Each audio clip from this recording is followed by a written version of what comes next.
O meron man po kandidato, no? Meron pong ini-endorsong isang tao para siya ay maging saint, kinakailangan pong imbestigahan muna yung kanyang buhay. No? Alamin muna kung ano ang nangyari sa kanyang buhay. At ang sabi rito, at hindi basta-basta yung investigation na gagawin. Hahanap pa rin po sila muna ng isang expert na mag-iimbestiga ng buhay-buhay ng isang kandidato na ini-endorso nila na maging santo. Nung pamamatay lang ni former President Cory Aquino ay sinasabi nga nila, ini-endorso nga nila ito na maging santo sa mahabang panahon. At nung nakaraang araw ay nababalita yung pagiging lalabas na raw yung deklarasyon ng pagiging santo ng Beato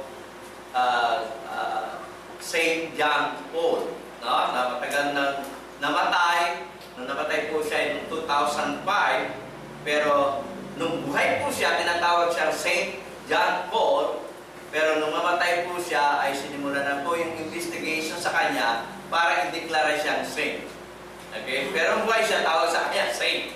Ngayon po, ang tawag sa kanya ay Beato. So makikita natin, sabi po rito, the first step in this process is an investigation of the candidate's life undertaken by an expert. After the investigation by the expert, ang sabi, the report on the candidate is given to the bishop of the area. Okay, kung anong area po, kandidato, yung pong ini-endorso na maging santo, doon po sa bishop ng lugar na yon, ipo-forward yung po investigation. No? Agaya ni San Lorenzo Ruiz sa Manila. So, ipinoward doon po sa bishop ng Manila. Bago yun, dadaan pa po sa Roma. So, pagkatapos po, no, ang sabi po rito, so, habang proseso, no? Ang sabi po rito ay ganito, after this, the report on the candidate is given to the bishop of the area and more studying is done. So, yung bishop po, dun sa area, magbibigay pa rin ng oras niya, mag-exert pa rin siya ng effort para pag-aralan yung kandidatong ito. Mula doon sa mga ebidensyang ibinigay sa kanya, mula doon sa mga report na ipinoward sa kanya. At pagkatapos po noon na kanyang maimbestigahan na rin at mapag-aralan ang kandidatong ito, it is then sent to the congregation for the causes of the saints. Meron po silang tinatawag na for the causes of the saints na congregation, at doon po nila ipinag-forward yung mga papeles, at ito po ay doon na po sa Rome. No? Siyempre, ang final talk dito po ay walang iba kundi yung Papa sa Roma. Ang sabi po rito, if the application is approved, so marami na pong proseso ang dumaan, ngayon pa lang pag-aaralan kung ito po ay ma-approve o hindi. Okay?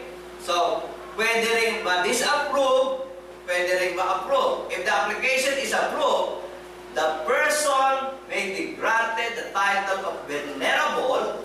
Further investigation may lead to the candidate's beatification. So, from magiging i-consider siya venerable, pagkatapos nun ay i-consider siya beato na. Kagaya ni John Paul ngayon, nasa estado po siya ng pagiging beato. Ang tawag nila ay Beato John Paul II. Okay? Kung natatandaan nyo, nung panahon ni San Lorenzo Ruiz, na hindi pa siya dinideklarang santo, ang tawag sa kanya ay Blessed San Luis, o Blessed Lorenzo Ruiz, nung hindi pa siya santo. Kasi pag ikaw ay beato na, tatawagin kang blessed. Sabi nito, and given the title of blessed, at a minimum 2 important miracles are required to be formally declared as saint. So, yung pong kandidato para maging saint, dadaan pa rin sa isang proseso na kung saan ay kinakailangan may report sa kanya ng mga insidente na siya'y nakagawa ng mga miracles. Kaya doon sa TV yung nakaraang